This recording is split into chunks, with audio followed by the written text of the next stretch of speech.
Welcome to Sera, a podcast hosted by me, Sarah and Lalonde. Join me as I go straight to the sources of my curiosity. Each episode, I get to discover or rediscover everyday educators as we discuss their passions and their projects. Listen in on our conversation and let our words spark imagination and inspiration. You're listening to episode 100, part 2. Hosted by me, Matthieu Leroux. It's a retrospection, An introspection, and a projection after 100 episodes of Sera.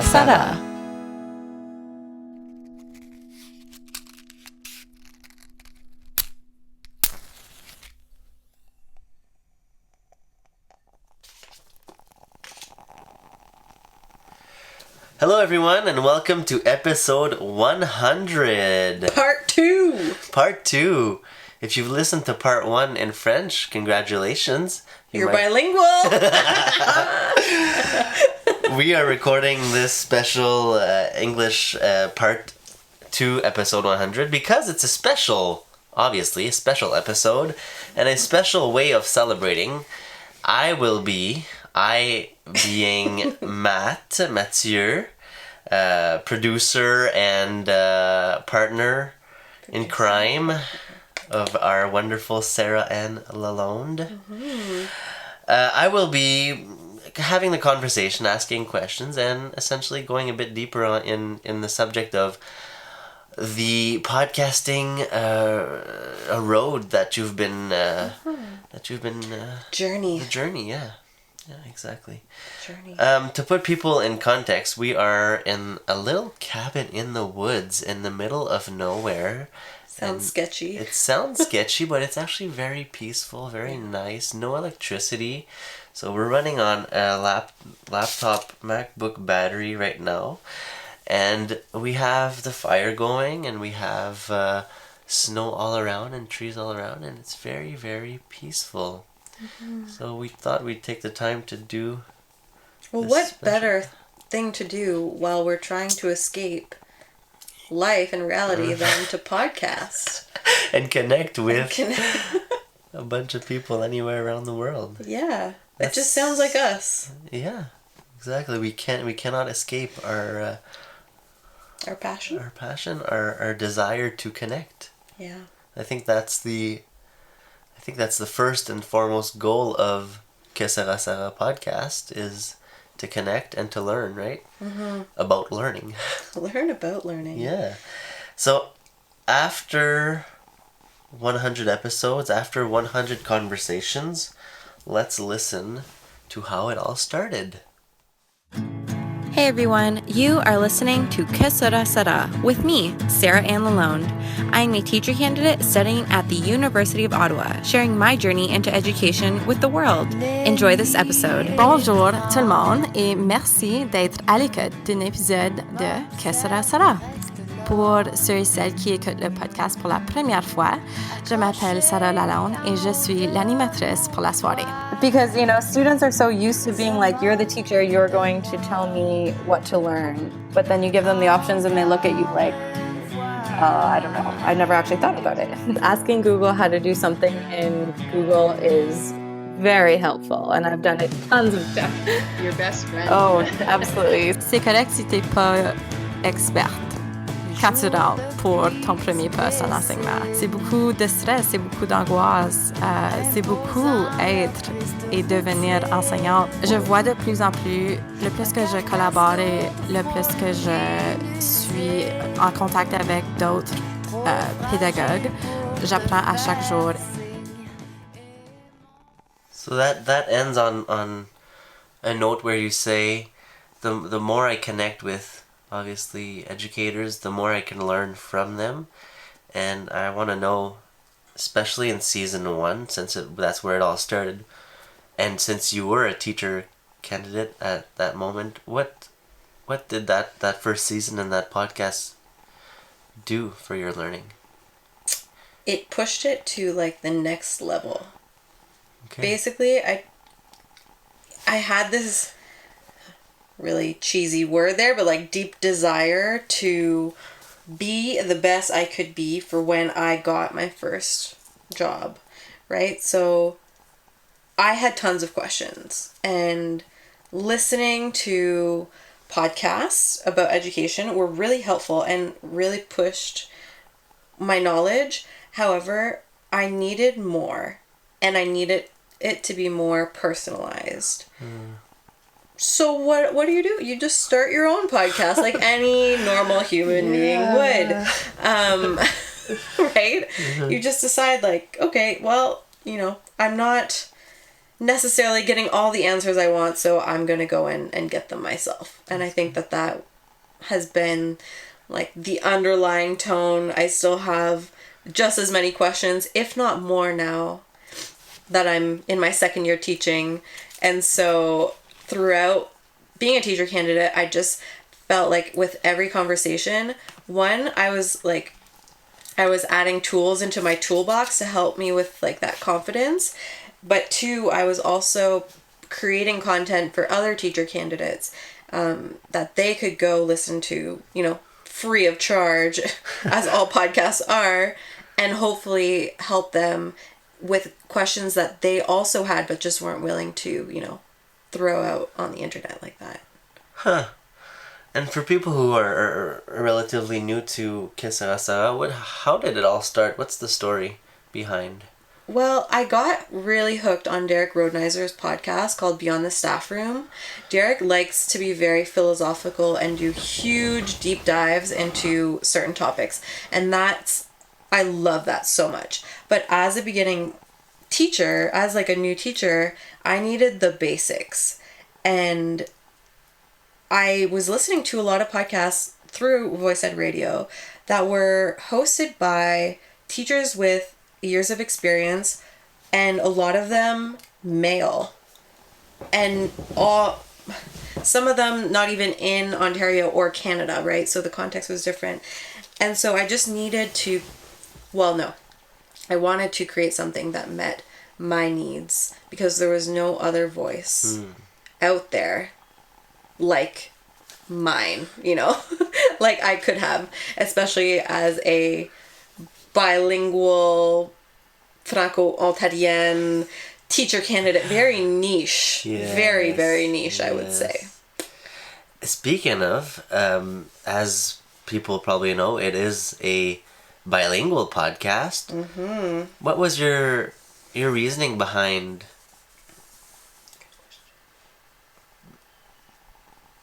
making that decision to switch from French to English on various episodes? Some episodes are in both languages. Yeah, that too. It's truly Franco-Ontarien. Yeah. It wasn't a hard decision, because I live my life so like simultaneously in both languages, day in and day out, minute to minute. Sometimes my brain is constantly thinking in both languages, and so that's one aspect of it. But the other one, it's because I have so many I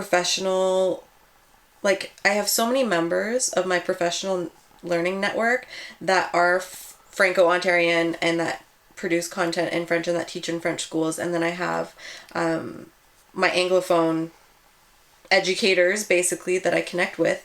And I didn't want to restrict myself for one or the other. And it wasn't about wanting to create the most popular podcast on Apple Podcasts and get views and get, advertisements and make cash from this, right? So it wasn't like, well, if I want to do that, it has to be in English or it has to be in French. And I hadn't necessarily even seen of a bilingual podcast before, so I really had nothing to lose. And as someone who lives both of their languages very intensely and with lots of love, I just wanted that to be like live through my podcast as well. And you reach more people, right? Absolutely. I like how you speak about loving a language. I don't think it's something that people really understand. I think maybe us as Franco-Ontarians that have fought really hard to keep speaking French in Ontario, we grasp or we live that concept a bit more. But I find it that interesting that you're passionate or you love a language. Most people are just like, I guess it's just how you communicate, right? Yeah, your communication just by medium. default. Yeah, for sure. Yeah, well, I think it's when you have the choice, when you're faced with that choice of speaking a language, and you choose to do one or the other, and you understand why you choose it. It's because you're doing more than just speaking a language, right? Very true. Especially for us, like in French, we live the culture of the language, and we promote it in our schools, and it doesn't mean that there's no place for English either, right? It's just developing that balance or not between both, and figuring where you stand and what parts of you is in what language and what parts of you are in the other, and that's like the story of my life, right? Like a pie chart or a balance. On each side you have what you live in both languages.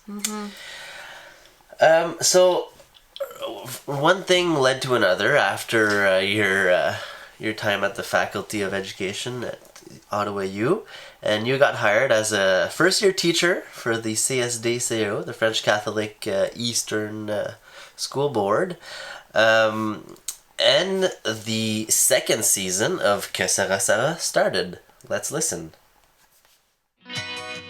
Salut tout le monde, vous écoutez le podcast Que Sera avec moi, Sarah and Lalonde. I am a brand new teacher sharing my journey into education with the world, all while promoting risk-taking in the classroom and in your professional life.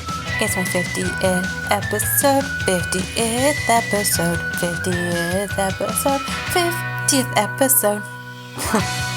J'ai un épisode rempli de voix, d'accent, de régionalisme, de pédagogues, d'élèves, de conseillers pédagogiques, de leaders pédagogiques, de gens passionnés.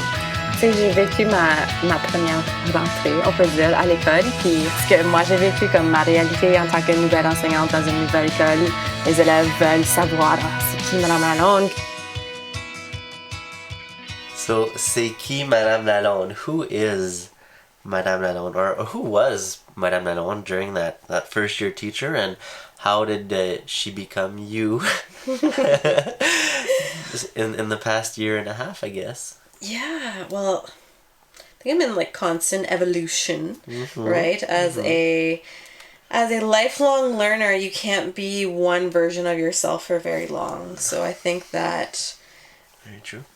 Madame Lalonde first year of teaching was extremely excited to finally live out her dream. Like I had been just itching to be in a classroom, whether it was a supply teacher or, in a contract. But no, I was finishing the Faculty of Education and walking into my own classroom with my own students. So with that being said, I think that even though, like I mentioned, I'm in constant evolution, my excitement and values and passion that I had in my first year of teaching and in season 2, it is still the same as who I am speaking like to you right now. So just that love and just admiration for students, for their learning, for their well-being, to be in a classroom with them is a privilege for me. To be able to connect with them and able to like reach them on a deeper level than just teaching them French grammar. I think it's just so rich, and reminding myself every day that it's not everyone that has that opportunity. And not only is Madame Lalonde their teacher, but I'm also a listening ear. I'm also their mentor. I'm also their guide. I'm also their cheerleader. I'm also a human being just like them. I also have, highs and lows and mood swings and ups and downs and things that don't go as good and projects that fail. And so, that was just something for me in my first year, and even now, that's important in who I am and sharing that with them too. Has the many episodes of the podcast helped you in any way, shape, or form overcome that, you said, failing or challenges? how has your podcast helped you go through all that? I think because the podcast allows me 2 reasons. Speaking with everyday educators on the podcast, like I said before, gives me those tools that I can reach into my toolbox for in moments where I'm like, oh shoot, this isn't going so well. This lesson is about to flop, or I'm losing these students. What can I do? Yeah. And it's like, well, I have hundreds of hours of episodes of passionate educators who do these things that, are somewhere in my brain, like all that content. And so it's funny how sometimes those ideas from a certain podcast just surface up like into my brain at certain points in time, like ideas that I didn't know that I even had or that I had stored. Interesting. That definitely saves me. And then the other part of the podcast that like helps me overcome maybe, for example, like the month of November where things are really hard and you're getting to your grades for your report cards and you're tired from the semester and like it's getting cold and winter's coming. So anyways, November is always like a difficult month for me, and keeping in with the podcast allows me to feel connected with the educators and keeps that fire inside of me alive. So that helps me. It gives me like those extra pushes that we're all, as educators, like in this together. We're all going into classrooms every day to be with our students, and that like we can support each other through that. And so I get to do that on the podcast. Wow, so they just pop up when they need to. Yeah. Amazing. It sounds ridiculous, No. but it's really true. No, it makes sense. It's like my brain is saving me, like it's going through all the file cabinets in my brain, because Okay. I don't know, I feel like my brain does a good job at storing and organizing information, and it's like, okay, when you lose them, what is a good strategy to like get them back, or what can you say? If you think of your episodes explicitly, try to remember,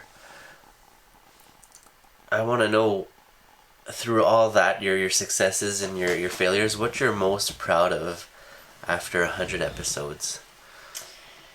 I'm going to give a different example than I did in the French episode, because I think I lived different successes depending on the language that I was podcasting in, or the opportunities that arose like throughout the podcast. And it was right at the beginning. Okay. I was still a second-year teacher candidate, and I got the opportunity to give an Ignite talk. So that was like the 5-minute talk, 20 slides that auto-advance. Yes. And my first one, it was in front of 500 educators.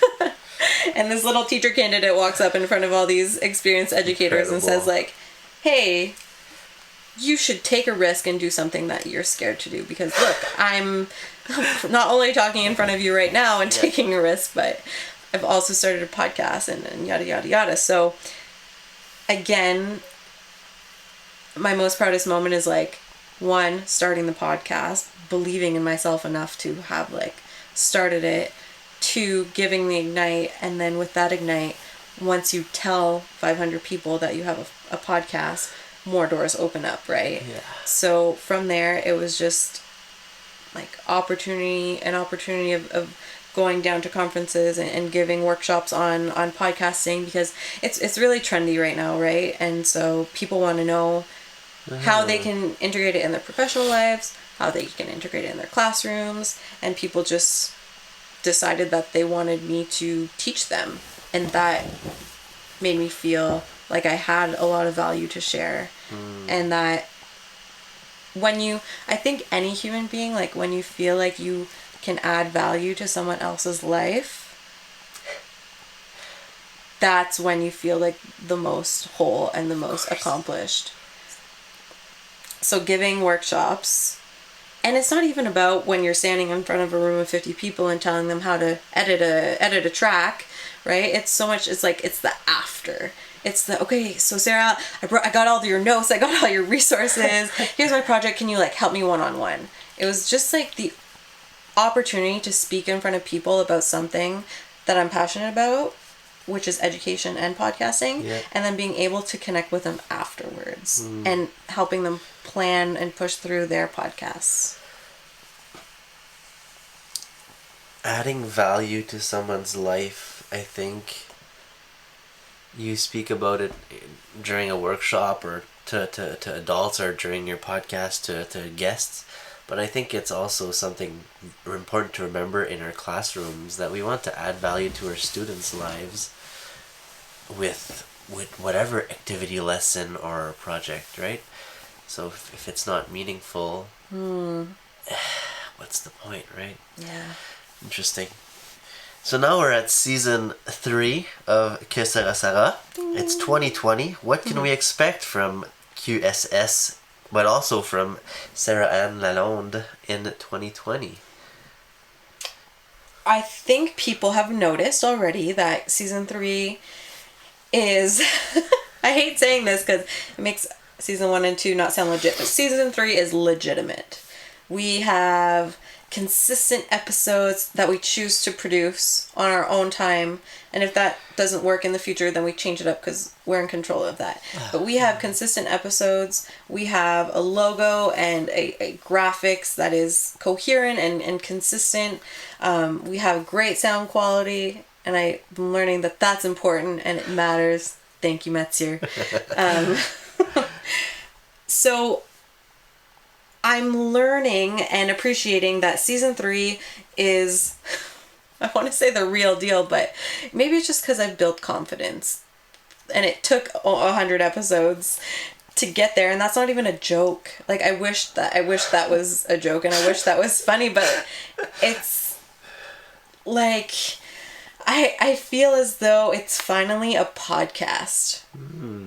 Interesting, because you tell people in your workshop that, like, just record on your voice memo and put it out, put a little song, and it's a podcast. But you, after 100 episodes, now you feel like, I don't know, it's just ironic. It's ironic. Very ironic.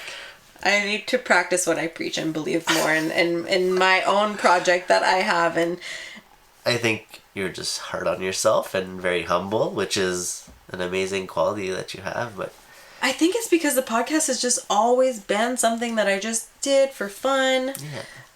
And now that we collaborate on it together, it's like we get to work together on it, and it's not just my time invested, it's also yours. Yeah. And I see how much time my guests give to me, and so I just want to make sure that it's valuable and like worth it for them. Yeah. And I want to feel more prepared for them, and I want people to listen to feel like I'm more prepared and more engaged and like really in it for the right reasons. Speaking of guests, and I just want to know if you have any shout outs or anything that you want to end on just to say to people. Well, thank you. If you've followed along the journey to episode 100, you've listened to more of my own podcast than I have. Because I have a hard time, like Matthieu said, listening to my own voice. But that being said, I just want to thank people, if you're into education or you're a member of my family who have just listened to support me, thank you. If you have tweeted out my podcast with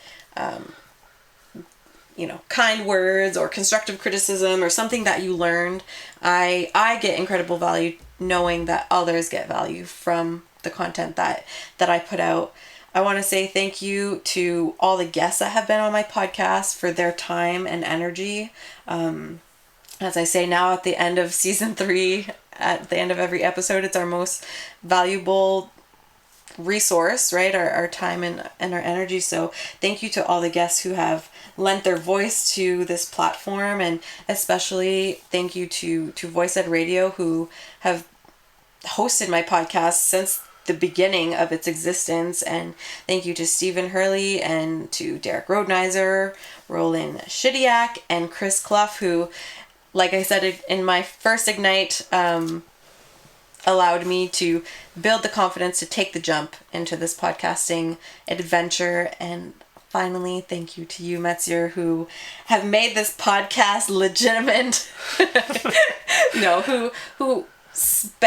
You spend almost more time editing my podcast than I do recording the actual conversation. So thank you for making this project what I never knew it could be, because it is finally something that I'm just so proud of sharing and so willing to continue. And I don't know how many more episodes are in hand, but I know that I don't plan on stopping soon. So thank you for being a team in this with me, because I couldn't do it alone. That is for darn sure. So I appreciate it so much. Well, thank you for letting me be part of the team and spending the time to do it. And I want to finish this podcast with one of my favorite things that you say at the end of every podcast, which is to thank the educators that are taking the time not only to be a guest with you, but also to listen to you speaking and to your guest speaking, because their time, their energy is their most precious resource. And in this big, beautiful world of education, we do what we can, we give what we can, and for the rest, que sera, sera. Que Sera Sera is a proud member of the Voice Ed Radio Network. Original music, editing, and production of this podcast is done by the talented Matthieu.